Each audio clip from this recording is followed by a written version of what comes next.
मेरे प्यारे देशवासियों, नमस्कार। कोरोना के खिलाफ देश आज फिर एक बहुत बड़ी लड़ाई लड़ रहा है। कुछ सप्ताह पहले तक स्थितियां संभली हुई थी और फिर ये कोरोना की दूसरी वेव तूफान बनकर आ गई। जो पीड़ा आपने सही है, जो पीड़ा आप सह रहे हैं, उसका मुझे पूरा एहसास है। जिन लोगों ने बीते दिनों में अपनों को खोया है, मैं सभी देशवासियों की तरफ से उनके प्रति संवेदनाएं व्यक्त करता हूं। परिवार के एक सदस्य के रूप में मैं आपके दुख में शामिल हूं। चुनौती बड़ी है, लेकिन हमें मिलकर अपने संकल्प, अपने हौसले और तैयारी के साथ इसको पार करना है।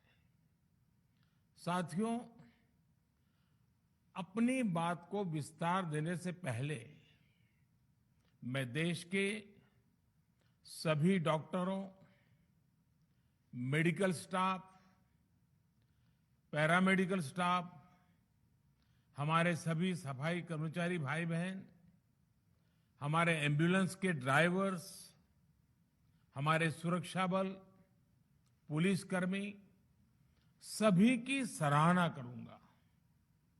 आपने कोरोना की पहली वेव में भी अपना जीवन दांव पर लगाकर लोगों को बचाया था।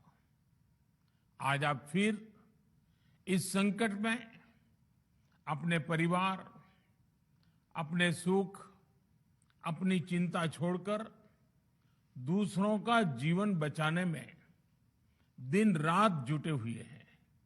साथियों, हमारे शास्त्रों में कहा गया है, त्याज्यम न धैर्यम विदुरेऽपि काले, अर्थात कठिन से कठिन समय में भी हमें धैर्य नहीं खोना चाहिए।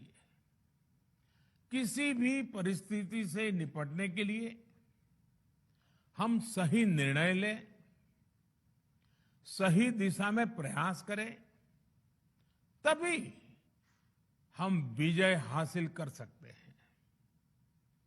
इसी मंत्र को सामने रखकर आज देश दिन रात काम कर रहा है। बीते कुछ दिनों में जो फैसले लिए गए हैं, जो कदम उठाए गए हैं, वो स्थिति को तेजी से सुधारेंगे। इस बार कोरोना संकट में देश के अनेक हिस्से में ऑक्सीजन की डिमांड बहुत ज्यादा बढ़ी है। इस विषय पर तेजी से और पूरी संवेदनशीलता के साथ काम किया जा रहा है। केंद्र सरकार, राज्य सरकारें, प्राइवेट सेक्टर, सभी की पूरी कोशिश है कि हर जरूरतमंद को ऑक्सीजन मिले। ऑक्सीजन प्रोडक्शन और सप्लाई को बढ़ाने के लिए भी कई स्तरों पर उपाय किए जा रहे हैं। राज्यों में नए ऑक्सीजन प्लांट्स हो, 1 लाख नए सिलेंडर पहुंचाने हो, औद्योगिक इकाइयों में इस्तेमाल हो रही ऑक्सीजन का मेडिकल इस्तेमाल हो, ऑक्सीजन रेल हो, हर प्रयास किया जा रहा है। साथियों, इस बार जैसे ही कोरोना के केस बढ़े, देश के फार्मा सेक्टर ने दवाइयों का उत्पादन और बढ़ा दिया है। आज जनवरी फरवरी की तुलना में देश में कई गुना ज्यादा दवाइयों का प्रोडक्शन हो रहा है। इसे अभी और तेज किया जा रहा है। कल भी मेरी देश की फार्मा इंडस्ट्री के बड़े जो प्रमुख लोग हैं, उसके जो एक्सपर्ट लोग हैं, उनसे बहुत लंबी चर्चा हुई है। प्रोडक्शन बढ़ाने के लिए हर तरीके से दवाई कंपनियां की मदद ली जा रही है। हम सौभाग्यशाली हैं कि हमारे देश के पास इतना बड़ा मजबूत फार्मा सेक्टर है जो बहुत अच्छी और तेजी से दवाइयां बनाता है। इसके साथ ही अस्पतालों में बेड की संख्या को बढ़ाने का भी काम तेजी से चल रहा है। कुछ शहरों में ज्यादा डिमांड को देखते हुए विशेष और विशाल कोविड हॉस्पिटल बनाए जा रहे हैं। साथियों, पिछले वर्ष जब देश ने कोरोना के कुछ ही मरीज सामने आए थे, उसी समय भारत में कोरोना वायरस के खिलाफ प्रभावी वैक्सीन के लिए काम शुरू कर दिया था। हमारे वैज्ञानिकों ने दिन रात एक करके बहुत कम समय में देशवासियों के लिए वैक्सीन विकसित की है। आज दुनिया की सबसे सस्ती वैक्सीन भारत में है। भारत की कोल्ड चेन व्यवस्था के अनुकूल वैक्सीन हमारे पास है। इस प्रयास में हमारे प्राइवेट सेक्टर ने इनोवेशन और एंटरप्राइज की भावना का बेहतरीन प्रदर्शन किया है। वैक्सीन्स की अप्रूवल्स और रेगुलेटरी प्रोसेसेस को फास्ट ट्रैक पर रखने के साथ ही सभी साइंटिफिक और रेगुलेटरी मदद को बढ़ाया गया है। यह एक टीम एफर्ट है जिसके कारण हमारा Bharat 2 made in India vaccine के साथ दुनिया का सबसे बड़ा टीकाकरण अभियान शुरू कर पाया। टीकाकरण के पहले चरण से ही गति के साथ ही इस बात पर जोर दिया गया कि ज्यादा से ज्यादा क्षेत्रों तक, जरूरतमंद लोगों तक वैक्सीन पहुंचे। दुनिया में सबसे तेजी से भारत में पहले 10 करोड़, फिर 11 करोड़ और अब 12 करोड़ वैक्सीन डोज दिए गए हैं। आज कोरोना से इस लड़ाई में हमें हौसला मिलता है कि हमारे health care workers, frontline corona warriors और सीनियर सिटीजन्स के एक बड़े हिस्से को वैक्सीन का लाभ मिल चुका है। साथियों, कल ही वैक्सीन को लेकर हुए एक और अहम फैसला भी हमने किया है। 1 मई के बाद से 18 वर्ष के ऊपर के किसी भी व्यक्ति को वैक्सीनेट किया जा सकेगा।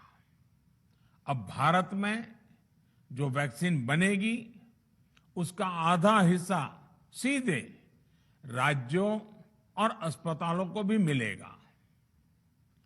इस बीच गरीबों, बुजुर्गों, निम्न मध्यम वर्ग के लोग 45 वर्ष की आयु के ऊपर के व्यक्तियों के लिए केंद्र सरकार का जो वैक्सीन कार्यक्रम चल रहा है वो भी उतनी ही तेजी से जारी रहेगा। पहले की तरह ही सरकारी अस्पतालों में मुफ्त वैक्सीन मिलती रहेगी, जिसका फायदा, जैसा मैंने कहा, हमारे गरीब परिवार हो, हमारे मध्यम वर्ग, निम्न मध्यम वर्ग के परिवार हो, वो उनका लाभ उठा सकेंगे। साथियों, हम सभी का प्रयास जीवन बचाने के लिए है, और जीवन बचाने के लिए तो है ही, प्रयास से भी ये है कि आर्थिक गतिविधियां और आजीविका कम से कम प्रभावित हो। प्रयास का तरीका यही रखा जाए। वैक्सीनेशन को 18 वर्ष की आयु के ऊपर के लोगों के लिए ओपन करने से शहरों में जो हमारे वर्कफोर्स है उसे तेजी से वैक्सीन उपलब्ध होगी। राज्यों और केंद्र सरकार के प्रयासों से श्रमिकों को भी तेजी से वैक्सीन मिले लगेगी। मेरा राज्य प्रशासन से आग्रह है कि वो श्रमिकों का भरोसा जगाए रखे। उनसे आग्रह करें कि वो जहां है वहीं रहे। राज्यों द्वारा दिया गया ये भरोसा उनकी बहुत मदद करेगा कि वो जिस शहर में है वहीं पर अगले कुछ दिनों में वैक्सीन भी लगेगी और उनका काम भी बंद नहीं होगा। साथियों, पिछली बार जो परिस्थितियां थी वो अभी से काफी भिन्न थी। तब हमारे पास इस वैश्विक महामारी से लड़ने के लिए कोरोना स्पेसिफिक मेडिकल इंफ्रास्ट्रक्चर नहीं था। आप याद करिए देश की क्या स्थिति थी। कोरोना टेस्टिंग के लिए पर्याप्त लैब नहीं, पीपीई का कोई प्रोडक्शन नहीं, हमारे पास इस बीमारी के ट्रीटमेंट के लिए कोई खास जानकारी भी नहीं। लेकिन बहुत ही कम समय में हमने इन चीजों में सुधार किया। आज हमारे डॉक्टरों ने कोरोना के इलाज की बहुत ही अच्छी एक्सपर्टीज हासिल कर ली है। वो ज्यादा से ज्यादा जीवन बचा रहे हैं। आज हमारे पास बड़ी मात्रा में पीपीई किट्स हैं, लैब्स का बड़ा नेटवर्क है और हम लोग टेस्टिंग की सुविधा को निरंतर बढ़ा रहे हैं। साथियों, देश ने कोरोना के खिलाफ अब तक बहुत मजबूती से और बहुत धैर्य से लड़ाई लड़ी है। इसका श्रेय आप सभी को, सभी देशवासियों को ही जाता है। अनुशासन और धैर्य के साथ कोरोना से लड़ते हुए आप देश को यहां तक लाए हैं। मुझे विश्वास है जन भागीदारी की ताकत से हम कोरोना के इस तूफान को भी परास्त कर पाएंगे। आज हम अपने चारों ओर देख रहे हैं कि कैसे कई लोग, कई सामाजिक संस्थाएं जरूरतमंदों तक मदद पहुंचाने में दिन रात जुटे हैं। दवाई पहुंचाना हो, खाने या रहने की व्यवस्था करनी हो, लोग पूरे मनोयोग के साथ काम कर रहे हैं। मैं इन सभी के सेवा भाव को आदरपूर्वक नमन करता हूं और देशवासियों से अपील करता हूं कि अधिक से अधिक मात्रा में इस संकट की घड़ी में देशवासी आगे आएं और जरूरतमंदों तक मदद पहुंचाएं। समाज के पुरुषार्थ और सेवा के संकल्प से ही हम ये लड़ाई जीत पाएंगे। मेरा युवा साथियों से अनुरोध है कि वो अपनी सोसाइटी में, मोहल्ले में, अपार्टमेंट्स में छोटी छोटी कमेटियां बनाकर कोविड अनुशासन पालन करवाने में मदद करें। हम ऐसा करेंगे तो सरकारों को न कभी कंटेनमेंट जोन लगाने की जरूरत पड़ेगी, न कर्फ्यू लगाने की जरूरत पड़ेगी और लॉकडाउन का तो सवाल ही नहीं उठता है, आवश्यकता ही नहीं पड़ेगी। स्वच्छता अभियान के समय देश में जागरूकता फैलाने के लिए मेरे बाल मित्रों ने बहुत मदद की थी। छोटे छोटे बालक, 5वीं, 7वीं, 8वीं, 10वीं में पढ़ने वाले, उन्होंने घर के लोगों को समझाया था, मनाया था। उन्होंने बड़ों को भी स्वच्छता का संदेश दिया था।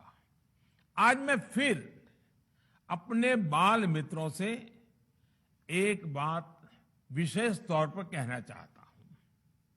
मेरे बाल मित्र, घर में ऐसा माहौल बनाइए कि बिना काम, बिना कारण घर के लोग घर से बाहर न निकले। आपकी जीत बहुत बड़ा परिणाम ला सकती है।